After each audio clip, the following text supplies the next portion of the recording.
ratones! Asaduddin Owaisi! Asaduddin Owaisi! Asaduddin Owaisi!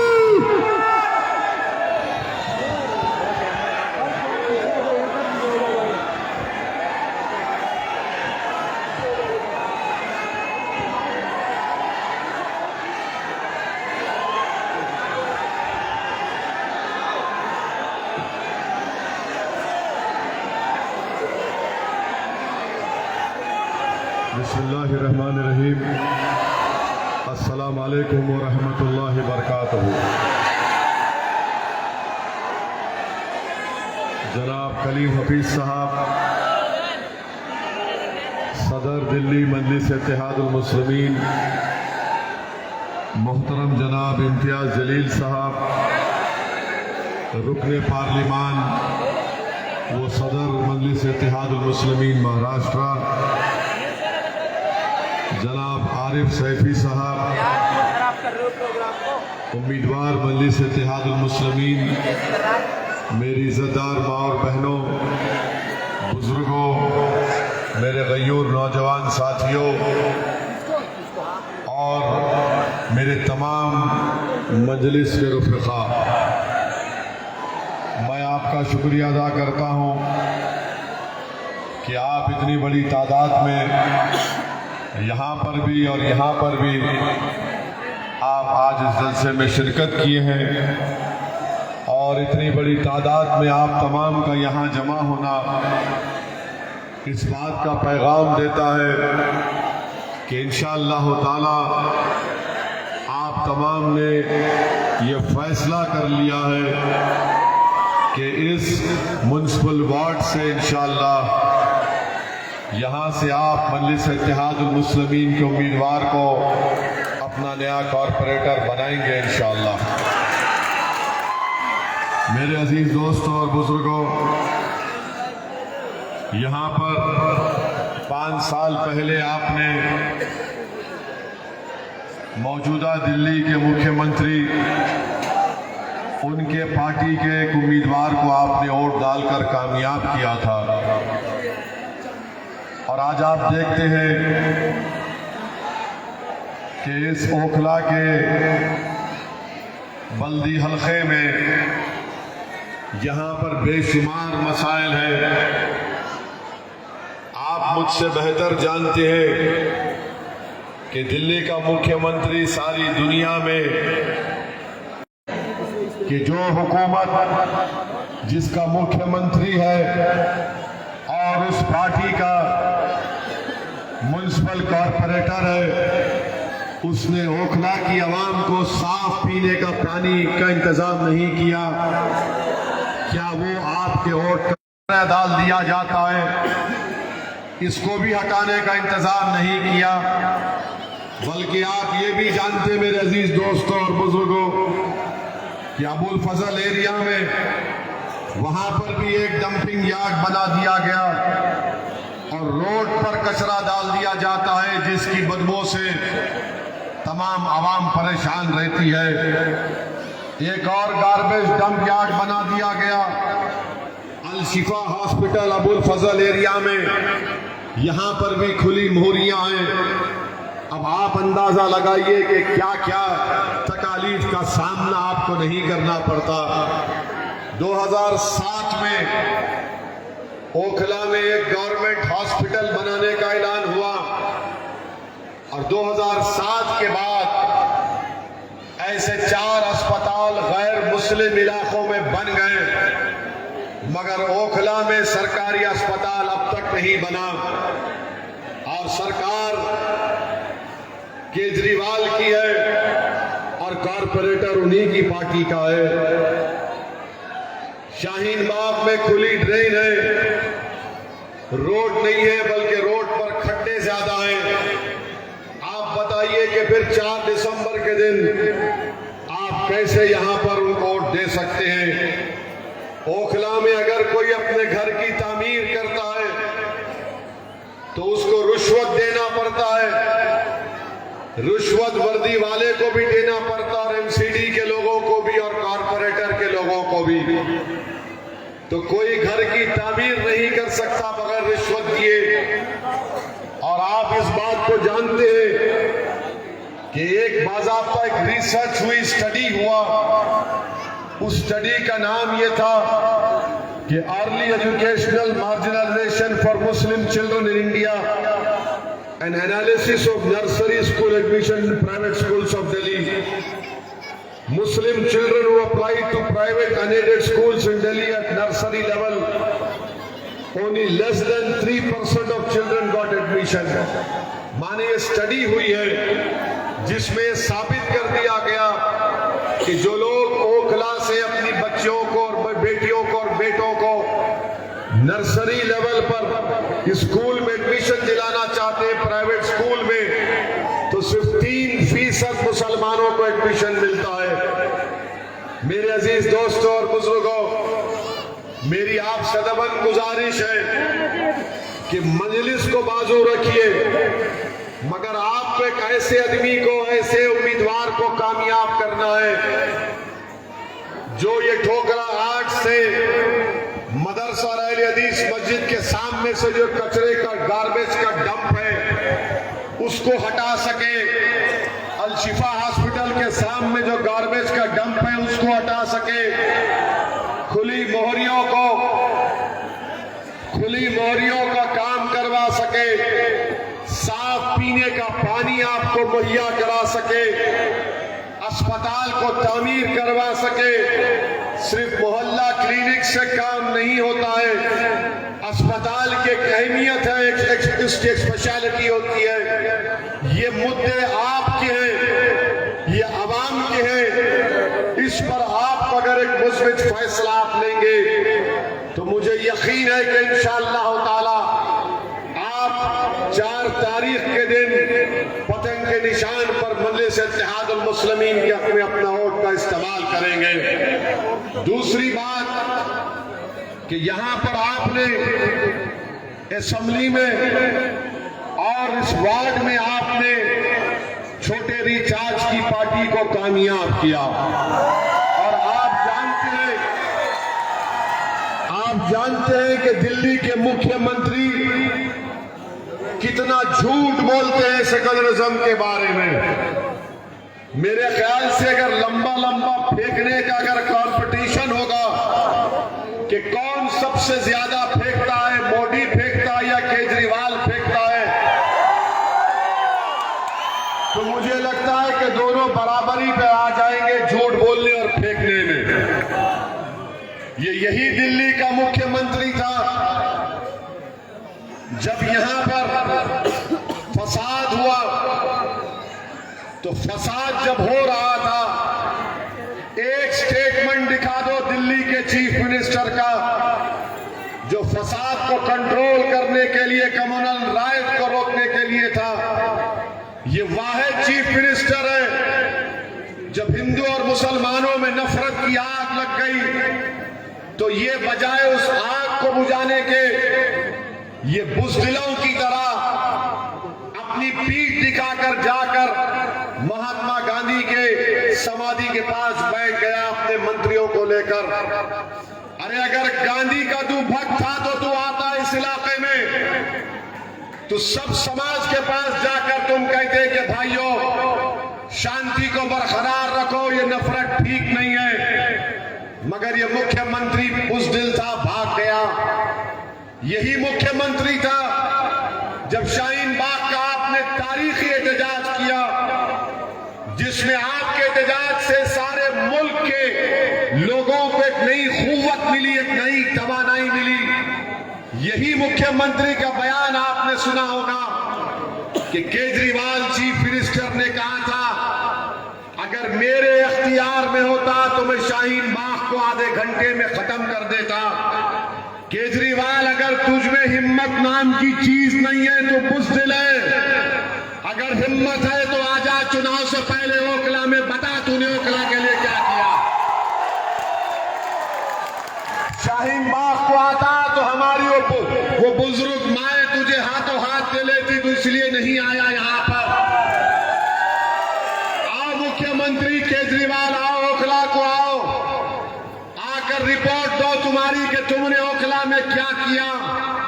चुनाव से पहले आकर दिखाओ कि तुम्हारा कॉरपोरेटर, जिसको तुमने कॉरपोरेटर बनाया, उसने ओखला की आवाम को कैसे धोखा दिया। जब उसका नेता धोखा देता है तो उसका छोटा भी धोखा देगा। तो ये दोनों मिलकर धोखा दिए हैं। मेरी इज्जतदार मां और बहनों, आप जानते हैं कि जब कोविड की पहली वेव चल रही थी तो उस वक्त ये पहला शख्स था पूरे भारत में जिसने अपनी नफरत की वजह से, अपने जहनी छोटेपन की वजह से, ये पहला शख्स था जिसने कोविड फैलने की जिम्मेदारी मुसलमानों पर डाल दी। सारी दुनिया में कोविड फैला, चाइना से शुरू हुआ, पूरे दुनिया के मुल्कों में फैला, मगर ये वाहिद केजरीवाल था जिसने कोविड फैलने की जिम्मेदारी सुपर स्प्रेडर मुसलमानों पर डाल दी और कहा कि तबलीगी जमात जिम्मेदार है। आपको याद होगा कि दिल्ली हुकूमत की तरफ से एक लिस्ट आती थी कि कितने लोगों को कोविड हुआ, कितने डिस्चार्ज हुए, कितने टेस्ट हुए, तो उसके बाजू लिखा जाता था तबलीगी जमात सुपर स्प्रेडर। आप बताइए इसकी जहनियत क्या है इस मुख्यमंत्री की कि बैठकर मुसलमानों को बदनाम किया तबलीगी जमात का नाम लेकर। अगर आज भी कोई ये कहता है कि केजरीवाल सेकुलर है तो पूछो उस सेकुलर आदमी से कि कोविड के जमाने में तबलीगी जमात को क्यों इल्जाम लगाया।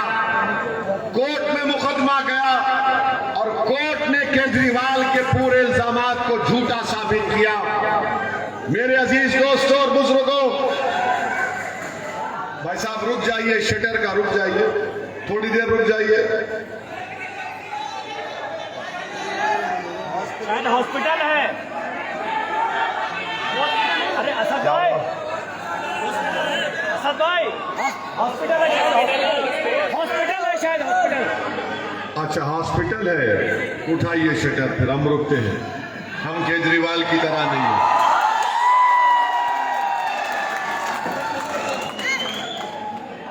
उठाइए उठाइए।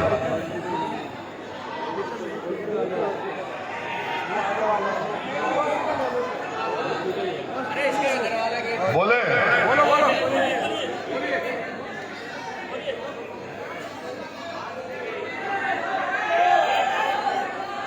हाँ गेट खोल दो भाई।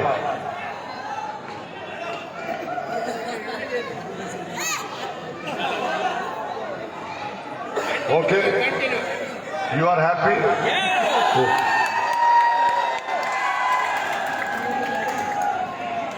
मैं आपसे अर्ज कर रहा था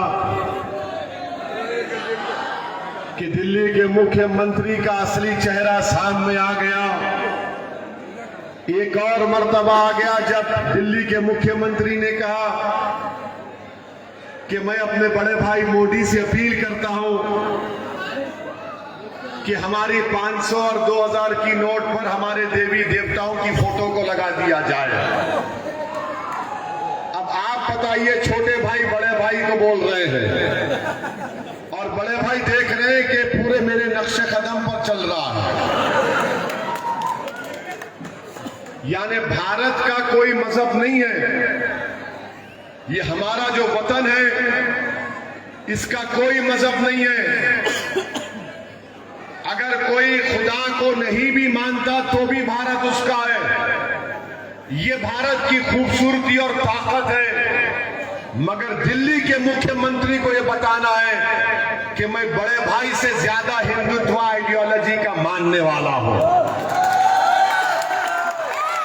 ऐसा लगता है कि किसी जमाने में दोनों बिछड़ गए थे किसी मेले में। एक दिल्ली को आ गया, एक गुजरात में रह गए थे। माने ये कोशिश कर रहे हैं कि हिंदुत्व की आइडियोलॉजी को सबसे ज्यादा कौन मानता है। ये जो आपका दिल्ली का मुख्यमंत्री है, ये 2013 का मोदी है। याद रखो आप मेरी इस बात को। अगर कोई ये कह रहा है कि नहीं नहीं वो भाजपा से मुकाबला करने के लिए कर रहा है, तो फिर बताओ यूनिफॉर्म सिविल कोड के ऊपर दिल्ली के मुख्यमंत्री की पार्टी का क्या ओपिनियन है, क्या राय है? मैं यूनिफॉर्म सिविल कोड का खिलाफ हूं। इसलिए खिलाफ हूं कि भारत के संविधान में, आइन में आर्टिकल 29 है, 29 है, राइट टू कल्चर एक अनफेटर्ड फंडामेंटल राइट है। और यूनिफॉर्म सिविल कोड की बात भारत के प्रधानमंत्री वजीर आजम मोदी करके ये चाहते ये है कि हमसे हमारी तहजीब को छीन लिया जाए।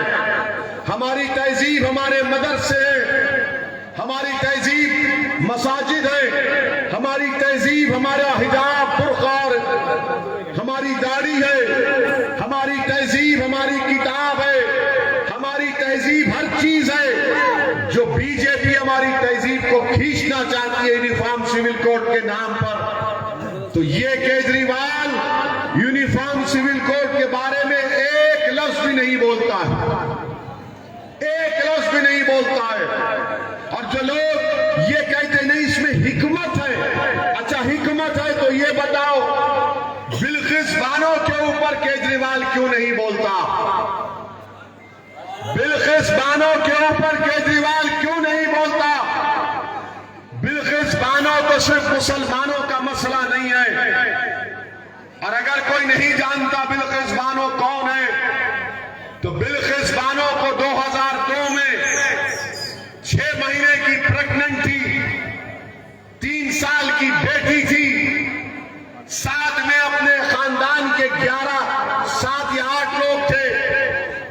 बिल्किस बानो को प्रेग्नेंट होते हुए जालिमों ने उसका रेप, अस्मत रेजी की, उसके बाद उसकी मां का रेप किया और खानदान वालों का रेप किया, उसके बाद उनका कत्ल किया और एक मां के सामने 3 साल की बेटी का सर लेकर पत्थर पर मारकर उस बेटी का कत्ल कर दिया।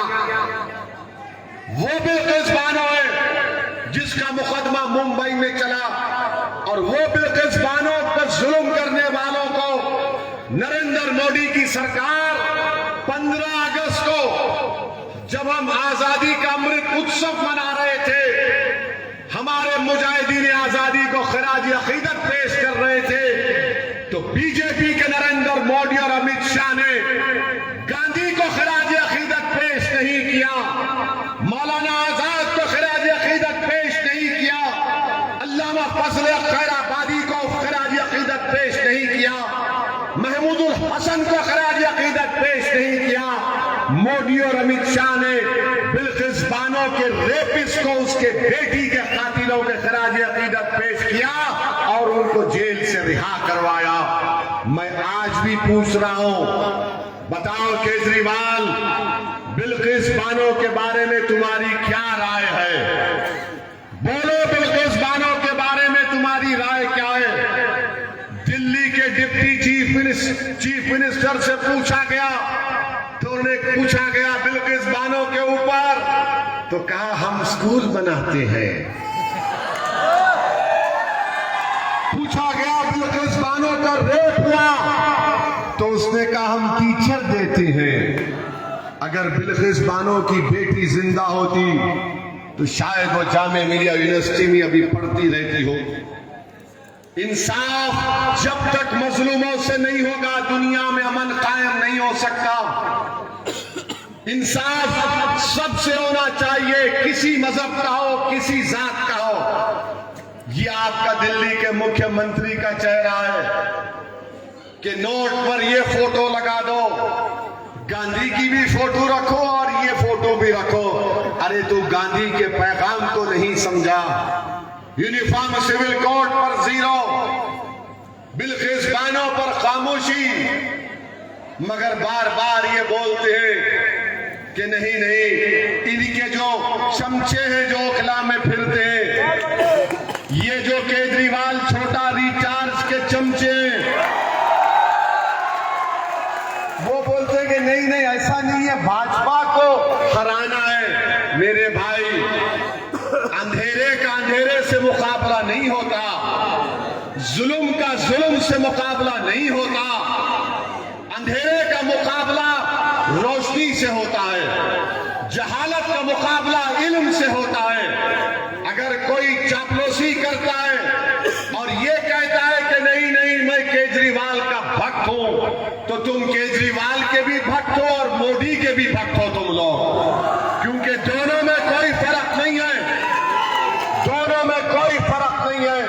मेरी आपसे गुजारिश है कि पहचानिए इन लोगों को कि दिल्ली में जब आप अल्पसंख्यक समाज मुसलमानों के इलाके में आते तो कहते हैं आपसे कि बीजेपी और मोदी को हराना है, जब किसी और दूसरे इलाके में जाते तो कहते हैं कि मैंने यहां पर स्कूल बनाया, हॉस्पिटल बनाया, पार्क बनाया, रोड बनाई, आपको फ्री पानी दिया। अरे केजरीवाल, यही जबान तुम ओखला में आकर बताओ, यही बात आकर ओखला में करो। नहीं करेंगे, डराएंगे बीजेपी से। याद रखिए, कानून सबके लिए बराबर है। बाबा साहिब अंबेडकर का बनाया हुआ संविधान और आईन सबके लिए बराबर है। कानून मोदी के लिए भी बराबर है तो ओवैसी के लिए भी बराबर होगा इंशाअल्लाह। वो गए डराने के दिन, हमारे जिंदगी का फैसला अल्लाह करता है। और अगर आपने देख लिया कि जब फसादात के बाद जब बच्चे जेल में थे तो क्या कोई केजरीवाल का आकर उन बच्चों की, उन घर वालों की पूछा हालत कैसी है? आपने हालात का मुकाबला किया। और आज जो लोग केजरीवाल के चमचे यहां पर फिरते हैं, उसकी गुलामी करते हैं, मेरे सवाल का जवाब दो। खालिद सैफी जेल में है, खालिद सैफी जेल में है, और खालिद सैफी की बीवी, उसकी पत्नी, उसकी वाइफ रोते हुए वीडियो जारी करती है कि खालिद जेल में बीमार है, अगर इलाज नहीं होगा तो खालिद को कुछ हो जाएगा। बताओ केजरीवाल के चमचों, तुमको खालिद की तकलीफ याद नहीं आई? तुमको खालिद की पत्नी की फरियाद तुम्हारे दिल को नहीं पिघलाई? अगर तुम्हारे दिलों में धड़कता हुआ दिल होता तो तुम खालिद की बीवी की तकलीफ को अपनी बहन की तकलीफ समझते। मगर आप देखो, ठहरिए, अब देखो आप केजरीवाल का असली चेहरा। उसका मंत्री जेल में है, खालिद से बड़े इल्जाम में, ईडी के केस में खालिद को जेल में इलाज नहीं होता, बीवी रोती है, मगर केजरीवाल के मंत्री के पैर पर तेल लगाया जाता है, हाथ पर तेल लगाया जाता है। कितनी तकलीफ दे बात है कि उसका नाम खालिद है, इसका नाम जैन है, तो नाम के ऊपर भी नाइंसाफी की जाती है। ये आपको सोचना है कि जेल में भी इंसाफ नहीं हो रहा, जेल के अंदर भी इंसाफ नहीं हो रहा है, क्योंकि वो केजरीवाल का मंत्री है तो उसके हाथ को तेल लगाया जा रहा है, पैर को तेल लगाया जा रहा है, खाना लाकर खिलाया जा रहा है, और वो खालिद बीमार पड़ा है जेल में। मेरे अजीज दोस्तों और बुजुर्गों, ये फैसला आपको करना है 4 तारीख के दिन। अब रहा सवाल कांग्रेस पार्टी का। कांग्रेस पार्टी बहुत बूढ़ी हो गई है। कांग्रेस पार्टी के जो नेता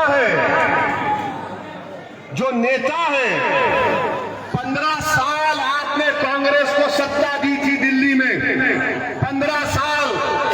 अब बताओ कौन सा नेता दिल्ली में है उनका? रोड पर नजर नहीं आता। उनका नेता पूरे भारत में पैदल फिर रहा है, पैदल पैदल पैदल पैदल। चुनाव गुजरात में है, भाई साहब मध्य प्रदेश में है, कैपिटल दिल्ली में लड़ाई चल रही है। भाई साहब बता रहे हैं कि कैसे आरएसएस से बैठकर मुकाबला किया जाता। तो कांग्रेस को वोट देना वोट जाय करने के बराबर है। अब कांग्रेस में दमखम नहीं रहा, अब कांग्रेस सिर्फ म्यूजियम में रहेगी इंशाअल्लाह ताला। आप देखना, कांग्रेस अब म्यूजियम में नजर आएगी। हमारे अब्बा थे, दादा थे, परदादा थे, ये इनकी फोटो है। वो उस जमाने में ऐसा करते थे। अबे तू क्या कर रहा है? ने मैं फोटो लगा के खुश हूं दादा की। ये कांग्रेस पार्टी है। तो आपको लड़ने वालों की जरूरत है, ओखला से इंसाफ करने वालों की जरूरत है। और हमारा ये भाई आरिफ सैफी आपके सामने खड़ा है। 5 साल पहले आपने वोट नहीं दिया, ये आज भी आपके सामने आया है, आपसे अपील कर रहा है कि ओखला के लिए आप मजलिस को कामयाब करिए। ओखला के कचरों को साफ करने के लिए आप मजलिस को कामयाब करिए। और कचरे 2 किस्म के हैं। कचरा 2 किस्म का होता है, 2 type, 1 political garbage, 1 actual garbage.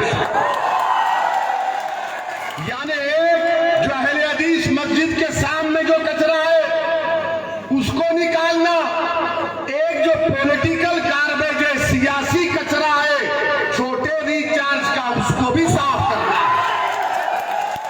तो दोनों को साफ करना है आपको। करेंगे ना आप? करेंगे ना आप? करेंगे ना आप? अरे और जोर से बोलो प्यारे, और जोर से बोलो। दोनों कचरों को साफ करेंगे। ओखला में पानी की लाइन आएगी, पानी की लाइन आएगी, अस्पताल बनेगा, अस्पताल बनेगा इंशाअल्लाह ताला। तो आपने फैसला कर लिया कि 4 दिसंबर को ओखला के आसमानों पर क्या नजर आएगा? क्या नजर आएगा? हम क्या करेंगे?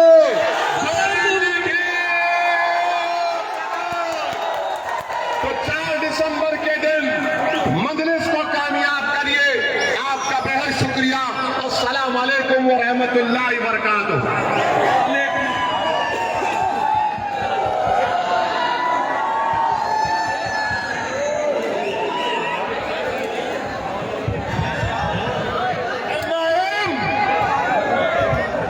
भाई शांति बनाए रखे, आराम से जाए। ये वही जनता है जो एनआरसी में एकदम डिसिप्लिन की तरीके से रहा करती थी। तो मैं अपील करता हूँ आप लोगों से, आप